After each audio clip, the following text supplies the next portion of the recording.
What is up, everybody? This is the Wild Nutrition Podcast. I'm your host, Chris Heskett, and this is episode 40. And today's episode, we're going to talk about breaking some nutrition mindsets. So, just getting back from Arizona from the Coaching Con 23. Literally got in this evening.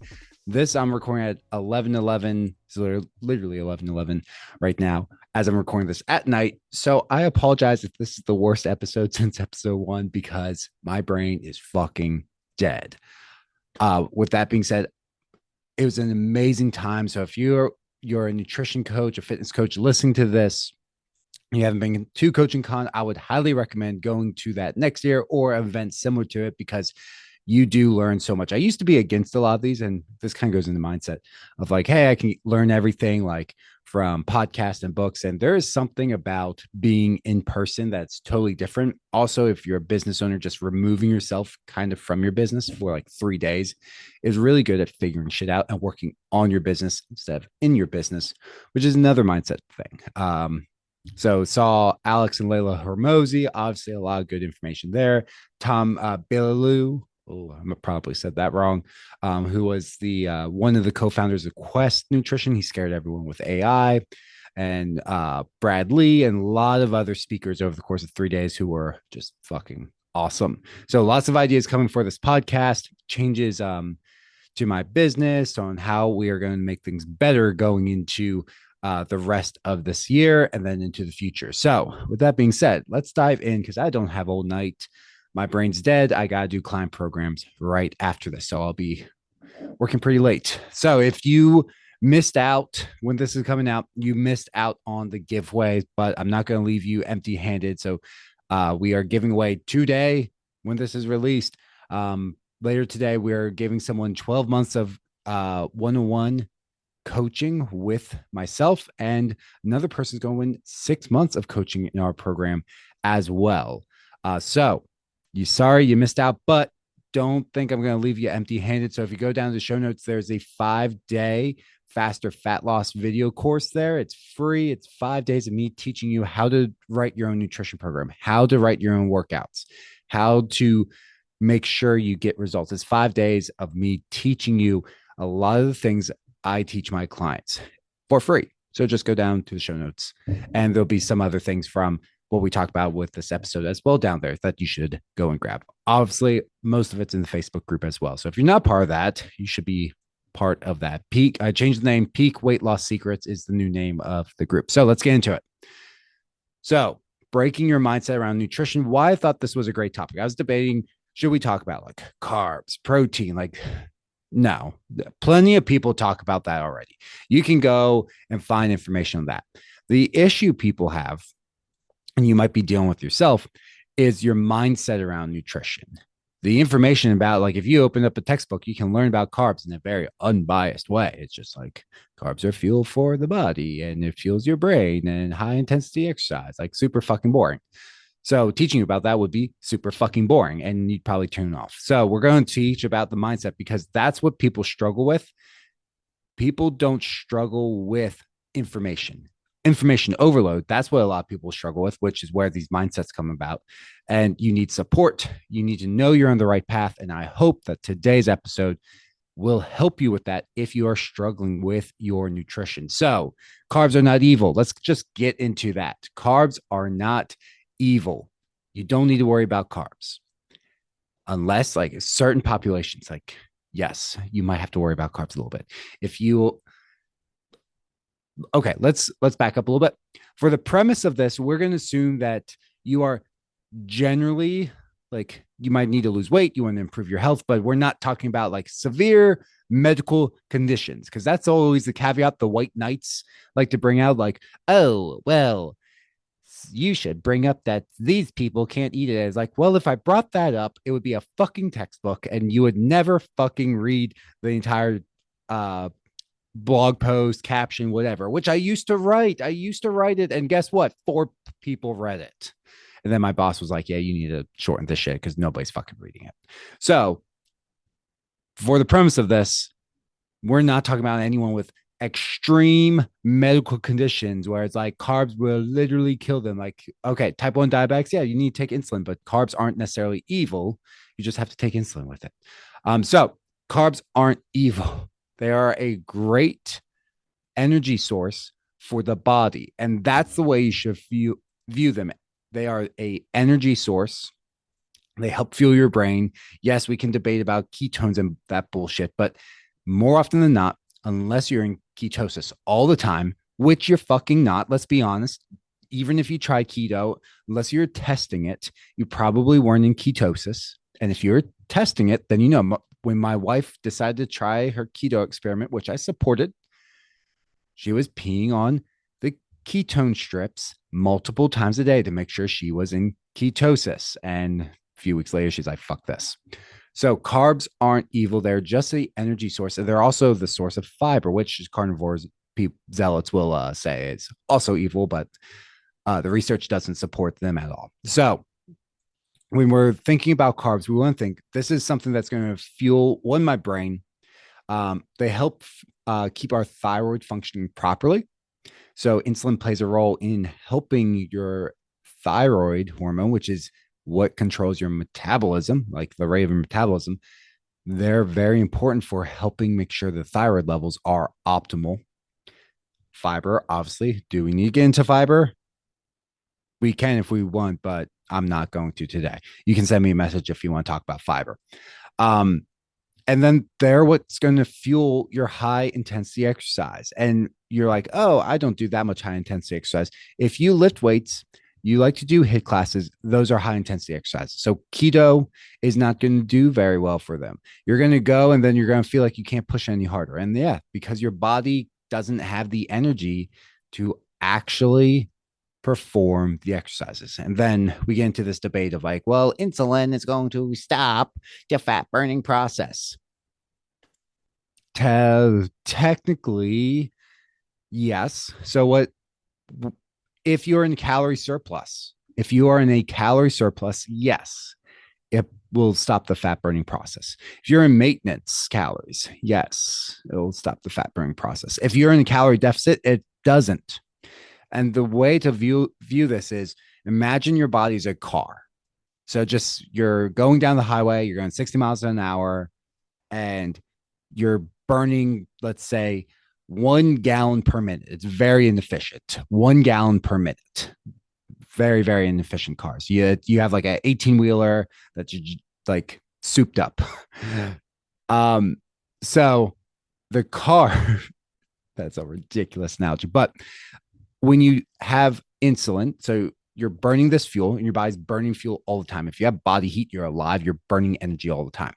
So when you eat something, that's like putting gas into it. So imagine you're still driving down and by some sort of magic, you have this fuel pump go in and fuel you up while you're driving. That's kind of like eating. Like that's what happens. Well, when you're in calorie surplus, it kind of brings you back to maintenance levels, like it tops off the tank. When you're in calorie surplus, guess what happens? The tank doesn't get topped off. So when we're talking about insulin, your body only releases enough insulin to bring your blood sugar back to normal. So if you're in calorie deficit, you're not eating a ridiculous amount of carbs. Even if it's a percentage wise, a high carb diet, say 50%, you're in a calorie deficit. So the carbs aren't that high. So there's never going to be enough insulin to really stop the fat burning process. Does it technically slow down? Technically, yes, but your workouts are going to be better. You're going to feel better. And when we look at actual randomized human control trials, the difference in fat loss between a high carb group and a low carb group, when protein's the same, so calories and protein are the same between the two groups, there is no difference in fat loss. So there's no difference.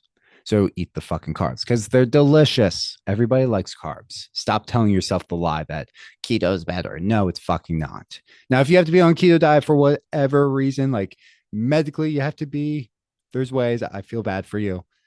You can make it a pretty decent diet, but if you're not, then you're just making life harder and life's already hard. Why the fuck are you trying to make things harder when things are already hard in your life? Make it easier. so that you can do the rest of the shit that's hard in your life and you don't get overwhelmed and burnt out and you're stuck in the same fucking place you already are. All right. Next thing, nutrition is a continuum. Everything exists on a continuum. There are no good or bad foods. There's a continuum. Okay. So let's say bad food is like trans fats, alcohol. Like there's really not any benefits to it. Like it's just bad. And then there's not really anything that's technically good. There's really that's going to get to our next point. But everything's going to exist on a continuum of there's foods that are really, really good for us. There's foods that are not so good for us, but it's not that it's like a black and white, like a light switch. It's there's a continuum, like some foods. So let's just take a potato. Like probably you're going to argue like potato chips probably going to be on the bad side. French fries, you're probably like, oh, maybe not as bad as potato chips. See where I'm going? But definitely not healthy. And then you're like, what about baked fries? Baked fries. Oh, well, those are better. What about baked potato or mashed potatoes? Well, mashed potatoes, you can add cream. What if you change out the cream for 0% Greek yogurt? What about baked potato? Well, if you load it up, okay, well, let's remove that and just add a little bit of butter, a little bit of olive oil to that potato, or maybe it's just salt. Where's the debate? And you can see with one food, we have this massive continuum of like chips, probably not great for us. But at the same time, like it's not the worst food in the world either. I'm not advocating for you to go out and fill your diet with potato chips. Terrible idea. But a lot of people get lost in like, this is bad food. I can't have this when I'm dieting. I can't have this when I'm trying to eat. And every time you say, I can't, you want it fucking more. Why? Because we're wired that way.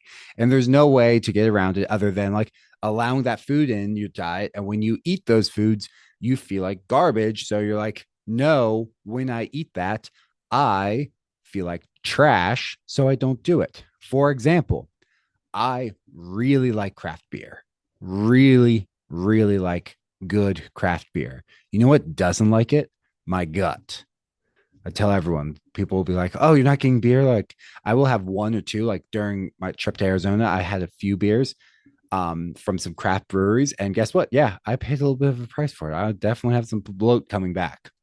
So, I really like those. I don't drink it very often. Why? Because I feel like garbage. If I told myself I can't have beer, guess what I'm going to want? That. When I say, hey, no, like that food just doesn't make me feel good. I can't have too many raw leafy greens. I get bloated. I don't feel good. It is not good on my gut. Certain foods for me, I don't feel good when I eat them. So guess what? I just don't eat a ton of them. And you would be like, holy shit, raw leafy greens, like salad greens, super healthy. For me, doesn't make me feel good. So it's not that I avoid them. We're growing salad greens right now. I just can't have a ton of them. Like I can't do a massive salad for lunch and a massive salad for dinner. I can't do a massive salad every single night of the week. I will start to have issues with my gut.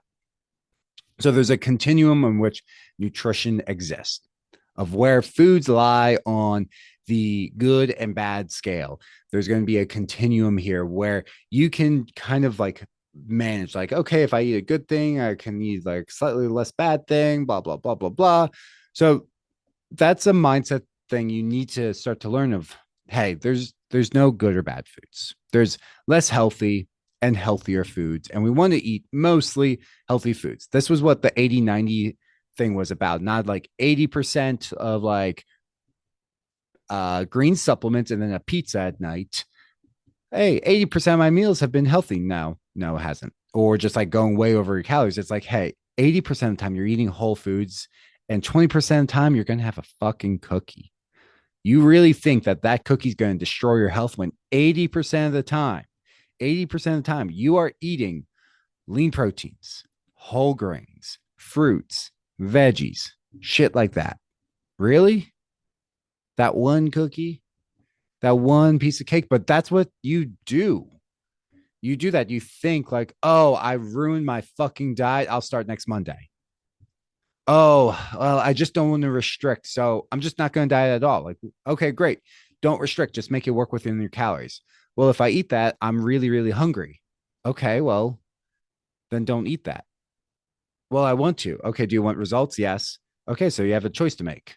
I don't really want to be hungry. Okay, so instead of an entire sleeve of Oreos, maybe you have three. Huh. So the food stays in. Yep.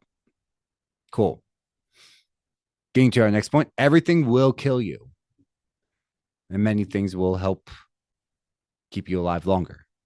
So this is the argument between the vegan and the carnivore community now. Now with carnivore being so like prominent. So every food has pros and cons. Let's just lay it out that way. When we look at broccoli, we would assume most of us, unless you're carnivore, you're going to be like, hey, healthy food. If we look at, say, steak, a lot of people still think like steak, bad food. Yet you go out every weekend to a steakhouse and you're like, steak. No, there's pros and cons with each one. So that steak also is loaded with vitamins and minerals and a lot of things people are pretty low on. Like people overeat like chicken. I'm not even going to say fish because that's a battle I have with some nutrition clients of getting seafood in. So chicken is really high in certain vitamins and minerals and pretty abysmal in other ones. You know what makes up the ones that chicken's kind of low in? Red meat. Red meat. A lot of people are deficient in the exact vitamins and minerals found in red meat in high amounts. Maybe we should eat fucking red meat. Oh, but my doctor said it's okay. Eat leaner. Maybe don't eat a prime ribeye, which is 1,000 calories. Maybe you eat sirloin, 97.3 ground beef. People will be like, oh, I do ground turkey instead of ground beef. That's healthier. You fucking bought 85/15 ground turkey. It's just as fatty and it's actually higher in omega 6s, which are inflammatory, than the ground beef. So is it? Well, yes and no. Like if you are eating steak earlier in the day, yeah, turkey's going to have different vitamins and minerals. So there's no right or wrong answer. But when you're saying it is healthier than beef, the answer is no, it is not. It's not. Same thing with broccoli. There's going to be things that probably, if you eat lots of it, probably not going to be great for you. That's the argument with the carnivore community. Guess what? You balance it out with other shit you eat. The same thing goes for when you eat bad stuff in your diet, the quote unquote bad stuff, the less healthy foods, cookies, cake, ice cream, that yummy stuff. Guess what? You kind of balance it out when you are eating well the rest of the time. So everything is going to have pros and cons to it. There's going to be things in there that are potentially not great for you. And there's going to be things in there that are fantastic for you, which is why you should eat a variety of foods in your diet. There's a website my sports nutrition professor in college showed me, and I haven't been able to find it since. So it showed a university broke down all the chemicals in the food. And he's like, we're going to go super boring. We're going to show you an apple. And there were like 10,000 different chemicals in there. And some of them you could identify like, okay, that's vitamin C, this is that. But there's other ones in there like, what the fuck is that? He's like, we have no idea what most of these things do in the body. Like you eat this, you're afraid of chemicals. Yet here's an apple. And if you looked at the label of a apple, you would run the other way because you would think you're eating like counter cleaner, kitchen counter cleaner. So there's things in food that aren't good for us and there's things that are good, and there's a balancing act that happens, and trying to perfect that is going to be a fucking nightmare because we don't know what half the shit does yet. So if you're like, well, I want the absolute best diet, guess what? We don't know. You can, if you're a billionaire and want to start funding, you can, because nutrition research for optimal health is severely underfunded. So you can do that. But if you're not, well, guess what? You're with me. And okay, let's just take the best information we have now and utilize that. And let's look at what our ancestors ate for the most part. Oh, okay. That's probably like that was the whole paleo thing, which got a little absurd. Okay, like here's that gives us a kind of a starting area, and then we're gonna adjust from there. The paleo thing broke it down once you started like, hey, like actual caveman and stuff, like they would actually like if you look at hunter gatherers lounge around, they weren't doing CrossFit and Orange Theory 6 days a week. They would like do 2 days of hard exercise and then take 4 days off. Anyways, that was a side note, not really nutrition related. Protein is the most important, is the next one. When it comes to trying to make any changes with our bodies, I should say physical changes, we're trying to build muscle. We're trying to improve athletic performance. We're trying to lose body fat.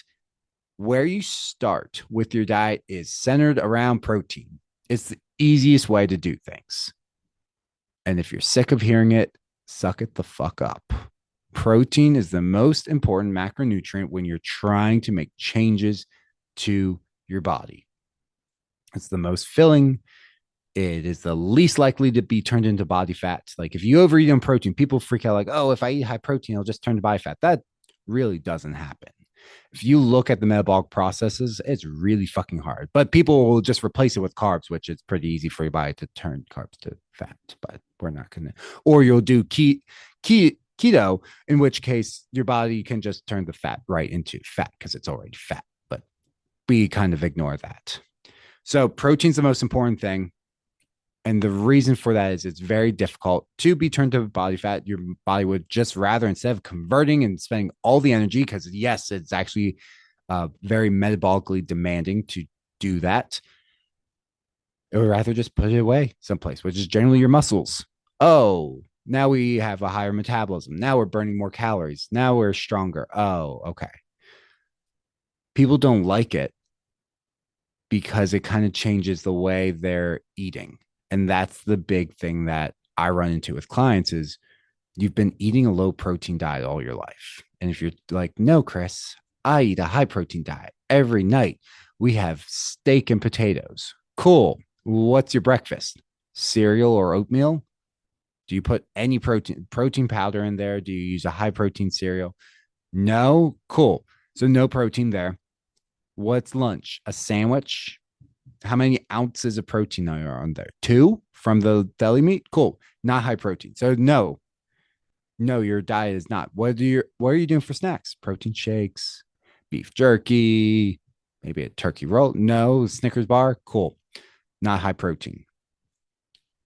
The reason we think of the one meal, the highest protein meal, but the rest of the meals aren't high protein. And this is the biggest bottleneck I have with a lot of clients coming in is we have to change all of that because we need to get that protein in to get the changes we want.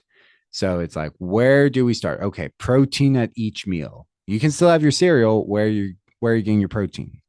Sometimes it's just easier to get that Greek yogurt, the protein shake, make some eggs, make some homemade turkey sausage, do shit like that.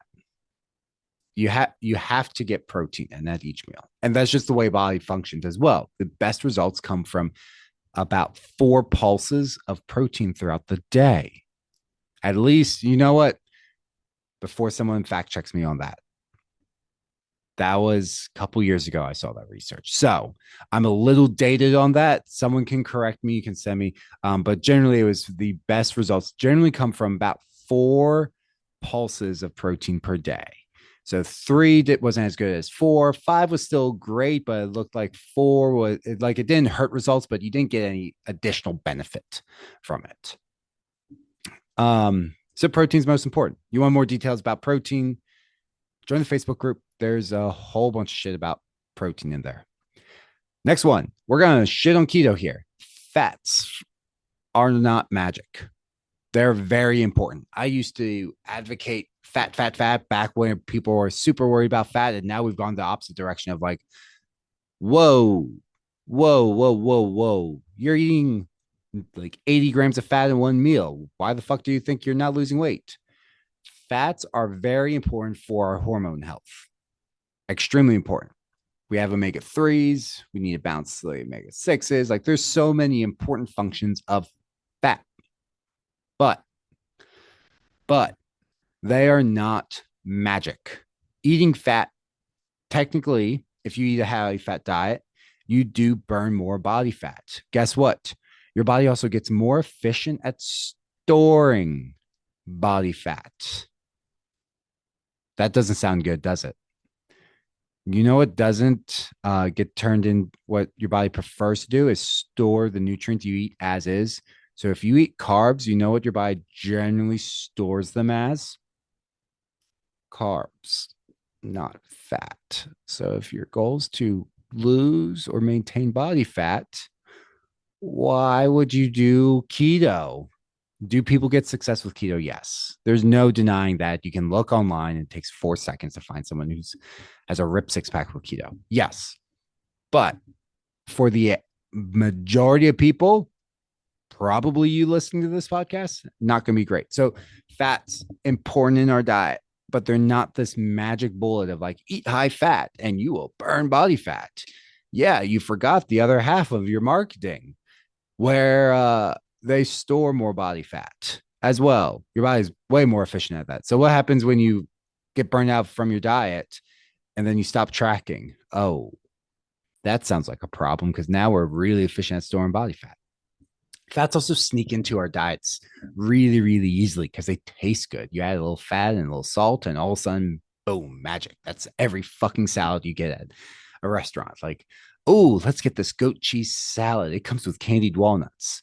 Okay, so the dressing, fat, cheese, fat, walnuts, fat. Congratulations, you're eating 80 grams of fat in one meal. And you're like, oh, I ate something healthy, so I can have that ice cream later. Like, that's how you justify it. Like, well, no, that was actually higher calorie than the steak. You're like, oh, no, steak, that's unhealthy. That's going to immediately turn into body fat. I can't do that. I will do this goat cheese salad instead. So let's go into the next one now. Micros are best from food. Supplements are just an insurance policy. I fucking hate seeing this bullshit on my Facebook feed right now. I need to clean it up because so many people are doing these different packets. They're promoting weight loss when they're not a fucking coach, and they are just going to ruin people's health, which makes my job harder to actually help people. Because that's why it's like, no, I don't want coaching. Give me this packet. I'll mix it in water and magically, nope, it won't work. Sorry, it's not going to work. And that person should be, well, they should not be promoting anything to do with nutrition because they have no training on it. They're like, I lost weight. I can help you lose weight. Do not go to that person. I lost weight and I got training on how to help you to lose weight through an accredited certification. Okay, now you can go to them. So micros are best from food. Supplements, while there are a handful of B vitamins that absorb better through a supplement. Remember back where I said the thing about the apple and like 10,000 different chemicals in there? Guess what? A lot of your micronutrients absorb better and function better in the body when attached to other chemicals, not synthesized in a lab. And then there's different qualities of these multivitamins, which is why I generally recommend the Seeking Health multivitamins because they're the ones the body's going to use. Again, I do take a multivitamin every single day. That being said, I view it as an insurance policy of, hey, I'm going to try to get most of them from my food, but I'm going to take a low dose just in case I don't. When I was in Arizona past couple of days, I took a higher amount because I knew I wasn't getting enough. So don't find like a greens drink, some sort of packet thing, some sort of bottle of pills, and you're like, oh, this is the exact answer I was looking for. No, it's not. Micronutrients, vitamins, and minerals are going to be best from foods. If anything's trying to replace the foods you're eating, fuck that thing. There are very specific diets in which I do that with. Very, very specific diets. And I don't recommend them long term. They're usually like a 3 to 4 week diet of like, hey, like we're going to get the last last little bit of body fat off, not starting out. That's a great way to not get any results past your initial. It's, hey, like you need the last 5 pounds off quickly before vacation. Okay, we're going to go into this diet. That's it. By the way, it's going to fucking suck. By the way, you still have to do exercise with it. No, it's not just stirring this bullshitty thing that I see on TikTok or my Facebook now. And it's like, what? People actually, yes, people are buying this. Great. This is going to, they're going to come to me later and their metabolism and hormones are going to be all fucked up from this. And I'm going to have to fix that. And they're going to be frustrated when I can't get them results in the first month because, hey, you just spent 6 months doing this bullshit and you fucked yourself over. We got a lot of work to do. Or if you're listening to this, don't do that. And then the last one we're going to talk about, because I'm getting fucking tired now, eating healthy is not expensive. This is a common thing we say to justify not eating healthy. You want to say, I can't eat healthy because it's too expensive. I just did a thing of what's harder than nutrition or fitness on my Facebook, and a couple people said, I'm like, I don't have the time for this. It's just because it's too expensive. Buying fresh produce, cool. Buy frozen. It's like $1.20 a bag. It's like 4 or 5 servings in there. That's not expensive. Is it as good? No, I'm not. I'm not going to argue with you. It's not. But buy frozen. Buy a canned. It's cheap. Buy in season. That's the other thing. I'll have people like, oh my god, like middle of summer, oranges were terrible. And could you believe it is $9 for the bag? Like, why the fuck are you buying oranges? It is not orange season. It is berry season. See the berries? They're $2.99 for a thing. You bought $8 of these oranges. So there are ways to do it. The way you think about eating healthy is what's expensive. You're going to go in, you're going to try to buy organic, you're going to buy the standard. We have to get broccoli. We have to get these certain vegetables, which you notice during if they're out of season, they're going to be more expensive.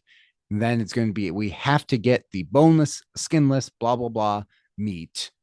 And we're going to have to get only organic snacks, which are going to be an extra $3 to $5. Oh my God. See, it's so expensive. We can't do this each week. Like maybe we back up like frozen broccoli. Like I lived off of frozen broccoli, ground beef, and rice in my early 20s.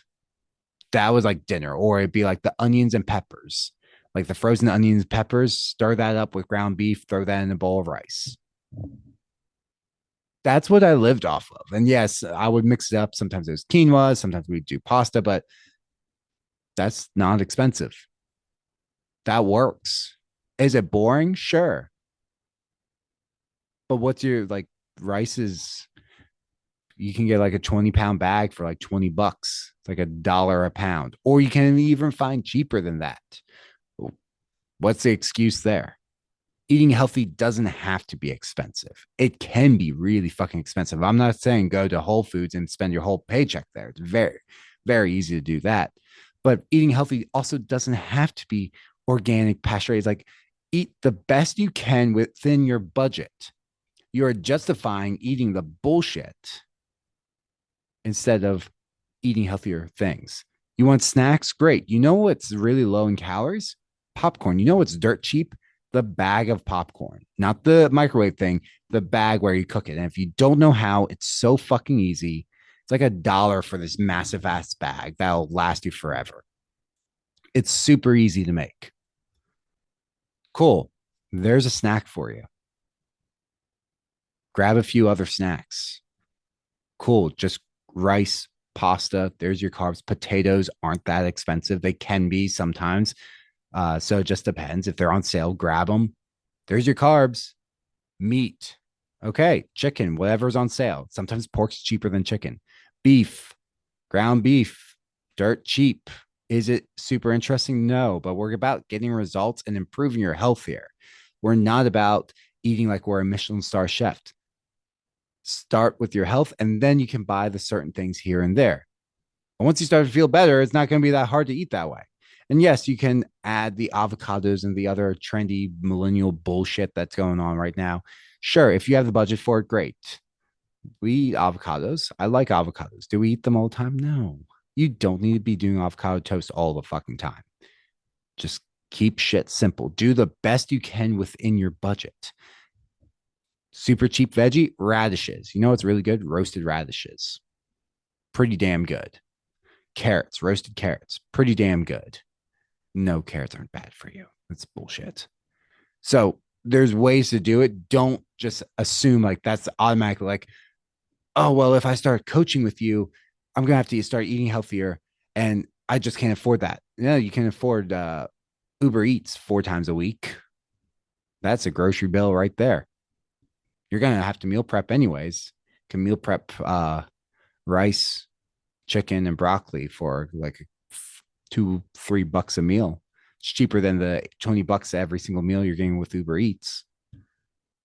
Literally, it's like what, $80 a week for 4 times a week minimum, or it's what, $3 each. So $12 versus $80. You tell me what's more expensive: the cheesesteaks you're getting from Uber Eats, the salad that would actually cost you like $4 to make at home, that's costing you $15 from Uber Eats. Yeah. Okay. Diffused. So it's not expensive. It can be expensive. I'm not denying that. I've done it. Go in, you're like, what the fuck did we just buy? But when you understand, going back to the other things I've said with the mindset stuff, there's nothing necessarily bad. So when you go in, you can make smart decisions and start eating seasonally. Generally, those things are going to be cheaper when you eat seasonally because they're in season. So they don't have to travel as far. They're not flying them halfway across the world. So hopefully this has been helpful. I'm going to stop. My mind is going fast. So I'm going to end the podcast here, guys. Hopefully this was super, super helpful to you with breaking some of your nutrition mindset stuff. Again, down in the show notes, there's some free shit for you. There's the 5-day faster fat loss video course if you're struggling with losing weight and you want the real solution of how to do it, not the bullshit way, the real solution of how to do it in a super condensed way. I will say it is super condensed. It's not all the answers, but it'll get you started, or it will help you course correct if you've already started, but you're kind of like stalling out or you're not sure what to do. Go to that and watch it over the next 5 days. Just click down in the show notes or join the Facebook group. If you need recipes from the things I've said, if you need the protein guide, you need a fiber guide, you need any of the guides, even some of the mindset guides we have in there, you need any of that, just go click, join the Facebook group, Peak Weight Loss Secrets. Just go join that group and it's there for free. So the only thing stopping you from getting results at this point is just you. So if you're struggling with nutrition, go get that other stuff. Send me a message. This is my first solo one in a while. I usually do interviews right now. And then I shouldn't say first solo one, long form solo one. So not Unapologetic for Friday. So if you like this, let me know. Generally, these are like my least watched podcast episodes. So if you like it, send me a message, leave a review. Let me know if you really like me going solo for a longer period of time. And if you do, I'll do more of them, or maybe I just have to add a Wednesday one in. But anyways, thanks for tuning in. Leave that review. Go grab the free shit down in the show notes.